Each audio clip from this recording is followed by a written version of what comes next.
आज पढ़ते हैं इलेक्ट्रॉन ट्रांसपोर्ट चेन। देखो, इलेक्ट्रॉन ट्रांसपोर्ट चेन रेस्पिरेशन के चैप्टर में आता है। ये oxidative phosphorylation, electron transport chain, ये जो पूरा रिएक्शन शो करता है इसको ऑक्सीडेटिव फॉस्फोराइलेशन भी कहते हैं। क्यों? क्योंकि ऑक्सीडेशन और रिडक्शन दोनों हो रहा होता है। इसमें मेनली हम 3 फेजेस में समझेंगे। सबसे पहला फेज है NADH साइकिल। तो इसमें वैसे होता क्या है, इलेक्ट्रॉन सबसे पहले NADH प्लस H प्लस इससे टूट के NAD प्लस और 2H में कन्वर्ट होता है। ये जो NAD प्लस और 2H कन्वर्ट हुआ, इसी का ये जो 2H मिला था हमें, ये 2H फिर से टूट जाता है। ये 2H 2 इलेक्ट्रॉन और 2H प्लस में कन्वर्ट होता है। ये 2 इलेक्ट्रॉन मूव करते हैं जैसे ही इनर मेम्ब्रेनर स्पेस में, माइटोकॉन्ड्रिया के इनर मेम्ब्रेनर स्पेस में मूव करते हैं। ये इलेक्ट्रॉन एक एक करके अलग अलग कॉम्प्लेक्सेस के पास जाते हैं, और किन किन कॉम्प्लेक्स के पास जा रहे हैं और वो क्या काम कर रहे हैं, उसी बेसिस पे पूरा का पूरा इलेक्ट्रॉन ट्रांसपोर्ट साइकिल है। लेकिन ये इलेक्ट्रॉन ट्रांसपोर्ट साइकिल को हम 3 फेजेस में पढ़ेंगे। पहला कि NADH के साथ क्या होता है। सबसे पहले देखते हैं NADH plus H plus cycle में क्या होता है। तो पहले हमने इतना तो देख लिया कि मैट्रिक्स है, मैट्रिक्स में ये NADH और H प्लस टूट टाट के 2H प्लस जो निकलता है, उससे जो 2 इलेक्ट्रॉन निकले वो जाएगा किसी कॉम्प्लेक्स में। ये इतना तो मैंने बता दिया कि किसी कॉम्प्लेक्स में जाएगा। कौन से कॉम्प्लेक्स में जाएगा, और कॉम्प्लेक्स कहाँ पर है? माइटोकॉन्ड्रिया की इनर मेम्ब्रेन में है कॉम्प्लेक्स। कौन सा नंबर का कॉम्प्लेक्स है? कॉम्प्लेक्स 1। सबसे पहले 2 इलेक्ट्रॉन्स कॉम्प्लेक्स 1 में जाते हैं। कॉम्प्लेक्स 1 में वो सबसे पहले नॉन प्रोटीन पार्ट्स FMN के पास जाते हैं। जो हमारे कॉम्प्लेक्सेस होते हैं प्रोटीन के स्ट्रक्चर्स होते हैं या कैलोरीजन्स होते हैं, और उनमें कुछ नॉन प्रोटीन पार्ट होता है जो भी मैंने डिफरेंट पिंक कलर से दिखा रखा है, that is the non protein part. इन्हीं नॉन प्रोटीन पार्ट के पास इलेक्ट्रॉन्स जाते हैं, उससे किसी और को ट्रांसफ़र होते हैं, उससे किसी और को ट्रांसफ़र होते हैं, इससे कॉम्प्लेक्स से कॉम्प्लेक्स 2 इलेक्ट्रॉन ट्रांसफ़र होते हैं, और लास्ट में जाके ऑक्सीजन के साथ बाइंड कर जाते हैं। तो कॉम्प्लेक्स 1 में FMN के साथ इलेक्ट्रॉन जाके पहले बाइंड किए। FMN है क्या? इसका नाम होता है फ्लैविन मोनोन्यूक्लियोटाइड। ठीक है। NADH ऑक्सीडाइज होके NAD प्लस और 2H में टूटा। वो 2H 2 इलेक्ट्रॉन और 2H प्लस में टूटे। वो 2 electron non protein part FMN के पास गए। FMN के बाद वो जाएंगे FES के पास। FES ये सेकेंड नंबर पे। FES इसका फुल फॉर्म, या इसको हम कहते हैं आयरन सल्फर क्लस्टर। ठीक है, ये 2 नॉन प्रोटीन पार्ट्स में गया। उसके बाद ये कॉम्प्लेक्स रीजन, यानी कि उस प्रोटीनेशियस रीजन से बाहर निकल जाते हैं 2 इलेक्ट्रॉन। अब वो अगले कैरियर के पास जाएंगे। अगला क्या चीज़ होगा जो उस 2 इलेक्ट्रॉन को उठाएगा, अपने पास रखेगा थोड़ी देर के लिए, दैट इज़ UQ। UQ एक लिपिड सॉल्यूबल कंपाउंड होता है। अब इसकी लोकेशन देख के पता कर ही सकते हो कि लिपिड सॉल्यूबल क्यों कहलाया, क्योंकि ये प्रोटीनेशियस रीजन से अलग इनर मेम्ब्रेनर स्पेस के लिपिड रीजन में प्रेजेंट होता है। इसीलिए UQ लिपिड सॉल्यूबल होता है। UQ का नाम होता है, या तो इसको कोएंजाइम Q कह सकते हैं, या तो यूबीक्विनोन कहते हैं, यूबीक्विनोन। कॉम्प्लेक्स 1 का नाम होता है NADH डिहाइड्रोजिनेस। कॉम्प्लेक्स 1 के बाद यूबीक्विनोन में जाने के बाद यूबीक्विनोन हमारे 2 इलेक्ट्रॉन्स को भेजता है, कॉम्प्लेक्स 2 नहीं, कॉम्प्लेक्स 3 में भेजता है। ये बात याद रखने वाली है, क्योंकि कॉम्प्लेक्स 2 आगे जब हम टोटल पूरी इलेक्ट्रॉन ट्रांसपोर्ट चेन पढ़ते हैं ना, तो उसमें कॉम्प्लेक्स 2 कॉम्प्लेक्स 1 के बाद ही आता है।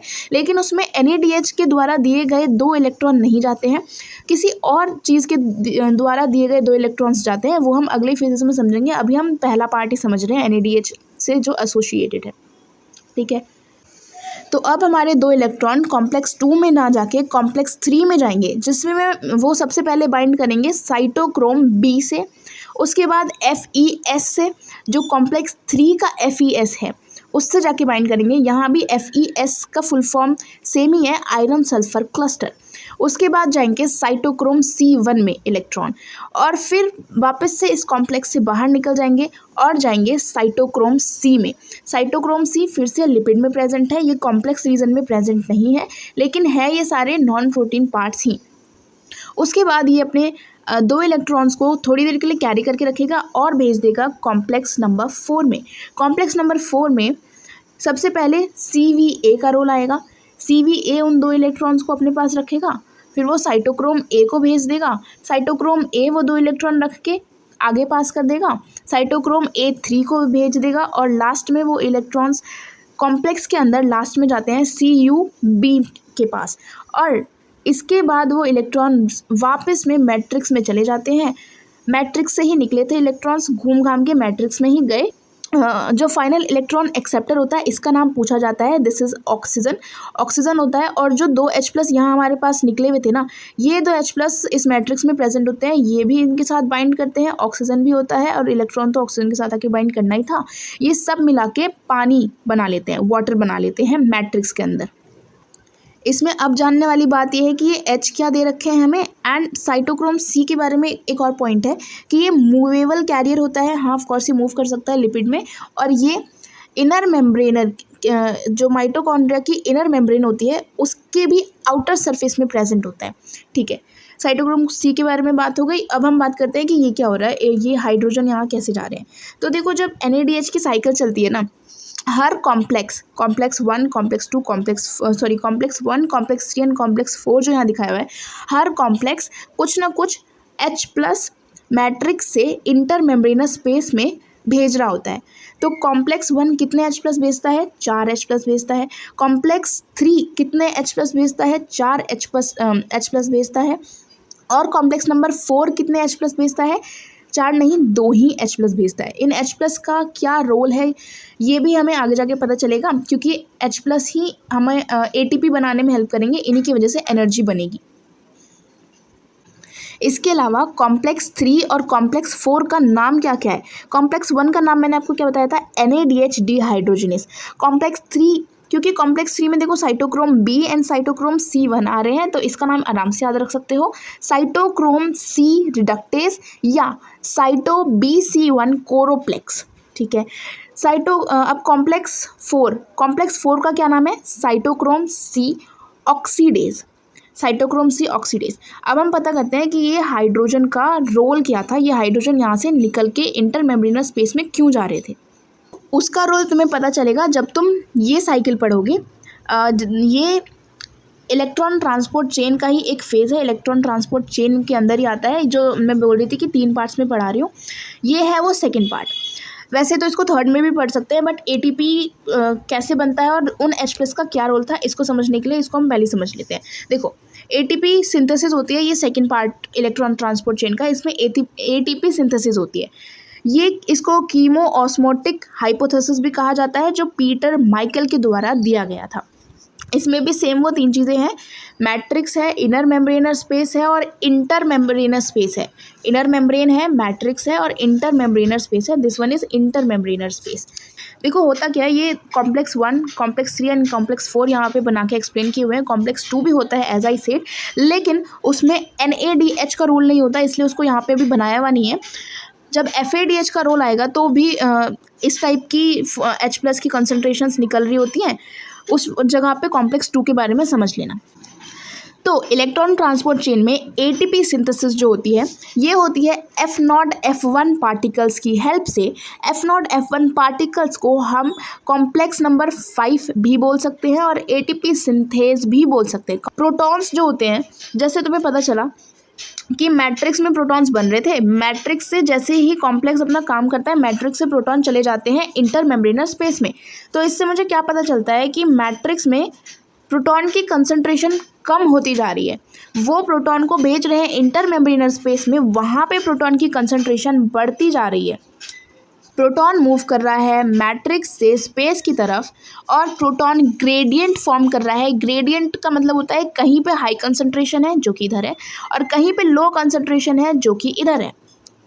ग्रेडियंट बना है हमारा इनर मेम्ब्रेन में बना है, ये इनर मेम्ब्रेन ये जो हमारी है यहाँ ग्रेडियंट बना है, क्योंकि इसके एक साइड है प्रोटॉन्स ज़्यादा और इसके एक साइड है प्रोटॉन्स बहुत ही कम, इसीलिए एसिडिक और लो pH की कंडीशंस देखने को मिलती हैं। प्रोटॉन ग्रेडियंट को अपना हमें ब्रेक करना है और उसी में यूज़ होगा ATP सिंथेसिस का। प्रोटॉन जो मूव किए थे मैट्रिक्स से इंटर मेम्ब्रेनर स्पेस की तरफ, उनको अब वापस लाया जा सकता है, लेकिन फॉर्म चेंज हो जाती है। ATP के फॉर्म में हम उसको वापस ला सकते हैं मैट्रिक्स में, मैट्रिक्स के अंदर ATP की फॉर्म में हम उसे वापस ला सकते हैं। कैसे ला सकते हैं, ADP और आईपी होता है फॉस्फोरस एक फॉस्फोरस को लेते हैं, एडीपी के साथ फॉस्फोरस ऐसे जुड़ जाता है और जो डाईफॉस्फेट है, डी मतलब डाई होता है, एटीपी यानी ट्राईफॉस्फेट बना लेता है। अब प्रोटॉन्स मूव करेंगे इस स्पेस से मैट्रिक्स की तरफ by the help of F0 F1 particles, जिसमें F0 इंटीग्रल प्रोटीन होता है यानी कि ट्रांस मेम्ब्रेन चैनल में एम्बेडेड होता है, एंड F1 पार्टिकल मैट्रिक्स की साइड में प्रेजेंट होता है। तो अब हमारे प्रोटॉन्स वापस से जा रहे होंगे हाई कंसंट्रेशन से लो कंसंट्रेशन की तरफ, तो इसीलिए F0 F1 particles, F0 F1 जो इंटीग्रल पूरा प्रोटीन बनाता है, ये पैसिव ट्रांसपोर्ट कर रहा होता है और फैसिलिटेटेड डिफ्यूजन कर रहा होता है। फैसिलिटेटेड इसलिए कहा क्योंकि नॉर्मल डिफ्यूजन जो हो रहा होता है ना, किसी भी केस में हाई कंसंट्रेशन से लो कंसंट्रेशन ही जाता है, तो नेचुरली जो चीज़ फैसिलिटेट होती है हाई कंसंट्रेशन से लो कंसंट्रेशन जाना किसी भी सब्सटेंस का, इसीलिए इसे कह दिया गया है फैसिलिटेटेड डिफ्यूजन कर रहा होता है, डाउनहिल प्रोसेस होता है, और ये हमारा कॉम्प्लेक्स नंबर 5 बनाता है। ये जो ग्रेडियंट बना इसी को हम कहते हैं ऑक्सीडेटिव फॉस्फोराइलेशन या फिर इलेक्ट्रोकेमिकल ग्रेडियंट। अभी उसका मेन रोल बाकी है, लेकिन उससे पहले हम समझ लेते हैं कि FADH2 साइकिल में क्या होता है, क्योंकि ATP यहाँ से भी बनेगी, तो वो जो हम ATP की सिंथेसिस समझ रहे हैं यहाँ से पहले समझ के जाएंगे तो वहाँ और क्लियर हो जाएगा। तो देखो FADH साइकिल में सबसे पहले तुम्हें ये ध्यान रखना है कि इधर कॉम्प्लेक्स 1 की जगह कॉम्प्लेक्स 2 होगा, कॉम्प्लेक्स 1 नहीं होगा, लेकिन 3 और 4 एज इट इज़ होंगे। तो जब तुमने NADH साइकिल ठीक से पढ़ ली तो तुम्हें ये बात तो बिल्कुल याद हो जाएगी कि कॉम्प्लेक्स 3 और 4 है, तो आधा साइकिल तो तुम आधे से ज़्यादा ऑलरेडी समझ चुके हो। दूसरी बात यह है कि उस जगह पे जो NADH की साइकिल थी उस पर कॉम्प्लेक्स 1 भी 4 हाइड्रोजन को मैट्रिक्स से स्पेस की तरफ डाल रहा था, यहाँ पे कोई भी हाइड्रोजन का ऐसा ट्रांसफ़र नहीं दिखाई देगा। ठीक है, अब समझते हैं कि FADH2 साइकिल में होता क्या है। सबसे पहला पॉइंट यही है कि FADH2 साइकिल NADH2 साइकिल से इसीलिए अलग है क्योंकि उसमें NADH का हम यूज़ कर रहे थे। इधर हम सिट्रिक एसिड साइकिल में जो स्टेप सक्सीनेट से फ्यूमेरेट में जा रहा था उसके बीच में जो हाइड्रोजन रिलीज़ हो रहे थे, अब हम उन हाइड्रोजन्स का यूज़ कर रहे हैं। उन हाइड्रोजन्स को हमने तोड़ा, वो 2 इलेक्ट्रॉन्स और 2 H+ में टूटे। वो 2 इलेक्ट्रॉन अब मूव करेंगे, इलेक्ट्रॉन की मूवमेंट से ही पूरा का पूरा इलेक्ट्रॉन ट्रांसपोर्ट चेन चल रहा था। तो वो 2 इलेक्ट्रॉन अब कॉम्प्लेक्स 1 में क्या था, FMN, यहाँ पे है FAD।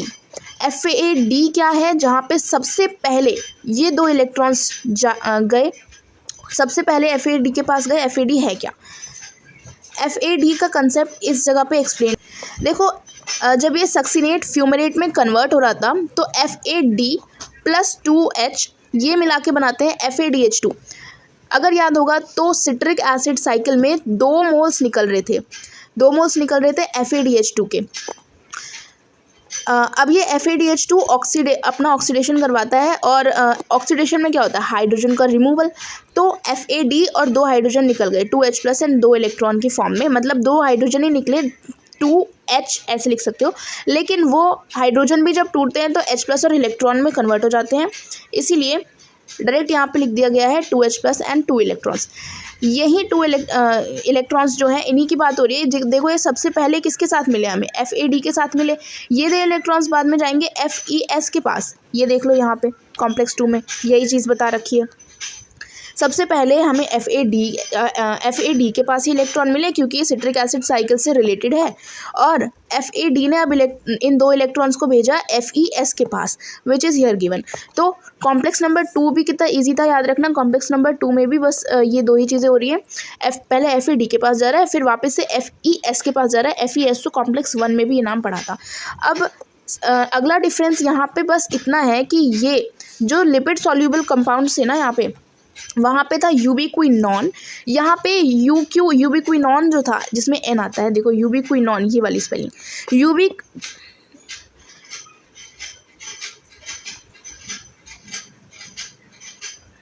देखो यूबिक्विनॉन ये वाली स्पेलिंग। तो यूबिक्विनॉन ये 2- की फॉर्म में एग्जिस्ट करता है। ये कुछ टाइम के लिए UQH2 बना लेता है। ये यहाँ से जो 2 हाइड्रोजन रिलीज़ हो रहे थे ना, ये अपने यहाँ के 2 हाइड्रोजन को थोड़े टाइम के लिए यूज़ करता है। बस अपने आप को ऐसा समझ लो मास्क एक पहन लेता है जिससे UQH2 बन जाता है, UQH2 की तरह दिखने लगता है। थोड़े टाइम के लिए ये 2 इलेक्ट्रॉन्स को लेता है और बस यहाँ तक अपनी टारगेट साइट तक पहुँचाने का काम करता है साइटोक्रोम बी तक। और उसके बाद वापस से ये अब यहाँ से लिए गए 2 इलेक्ट्रॉन्स को वापस से मैट्रिक्स में दे देता है और खुद UQ2- में कन्वर्ट हो जाता है। ये जो UQH2 बना था इसका नाम है यूबिक्विनॉल, यहाँ पे L आता है, इसका नाम है यूबिक्विनॉल, यहाँ पे L आता है। और लेकिन UQ जब ओनली था तो उसका नाम था यूबिक्विनॉल, यहाँ पे N आता है। ठीक, वापस इसको छोटा कर लेते हैं।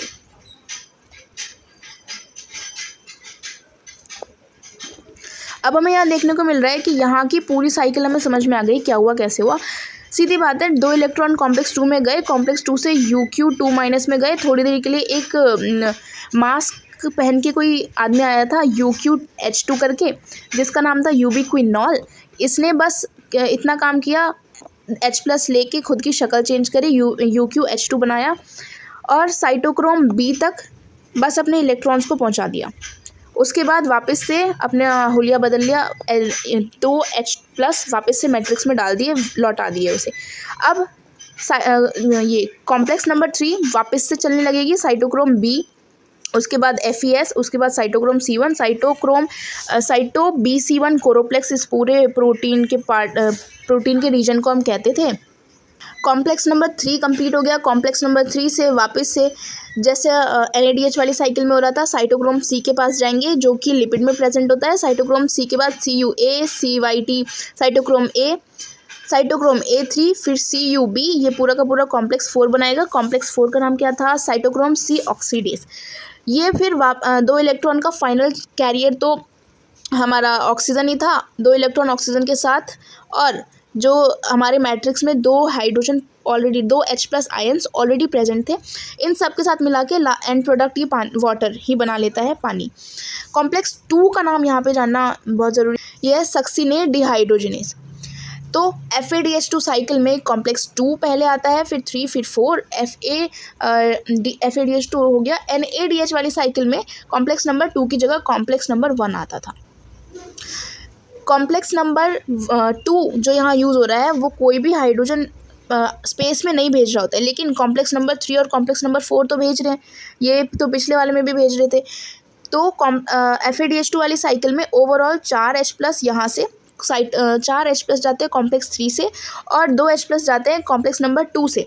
कहाँ से कहाँ जाते हैं? मैट्रिक्स से। FADH2 वाली साइकिल में मैट्रिक्स से स्पेस की तरफ जाते हैं, इंटरमेम्ब्रेनस स्पेस की तरफ, और यहाँ पे ओवरऑल 6 H+ का ट्रांसफ़र होता है। तो प्रोटॉन ग्रेडियंट यहाँ पे भी बनता है। ठीक है, इधर का सब कुछ हो गया है। अब वापस से चलते हैं अपनी ATP सिंथेसिस वाली साइकिल के पास। यहाँ पे क्या हो रहा था, जो भी प्रोटॉन ग्रेडियंट बन रहे थे, अभी जो हमने FADH2 और NADH दोनों के बारे में पढ़ा, चारों कॉम्प्लेक्स थे। देखो यहाँ कॉम्प्लेक्स 2 यहाँ पे बीच में प्रेजेंट होता है, यहाँ आप ऐड कर सकते हो कॉम्प्लेक्स 2, लेकिन कोई कोई H+ ट्रांसफ़र नहीं कर रहा होता है, तो उसको यहाँ ATP वाले साइकिल में दिखाने की कोई नीड भी नहीं थी। ठीक है, तो 4 H+ ओवरऑल, 4 H+ यहाँ से, 4 और 2 H+ यहाँ से। FADH2 कैसे रिलीज, FADH2 कहाँ गया था? कॉम्प्लेक्स 1 में नहीं गया था, सीधा कॉम्प्लेक्स 2 से इलेक्ट्रॉन लिए थे, कॉम्प्लेक्स 2 से इलेक्ट्रॉन लिए थे, कॉम्प्लेक्स 3 में गया था, फिर यहाँ से इलेक्ट्रॉन यहाँ, और फाइनली यहाँ पे वाटर बना लिया था। NADH2 वाली साइकिल में बस डिफरेंस ये था कि इलेक्ट्रॉन कॉम्प्लेक्स 1 से होते हुए जा रहे थे और वापस से यही सेम प्रोसीजर फॉलो कर रहे थे, इसी ग्रीन के जस्ट ऊपर, और वापस से यहाँ H2O बना लेते थे। तो ओवरऑल जितने ये H+ बन रहे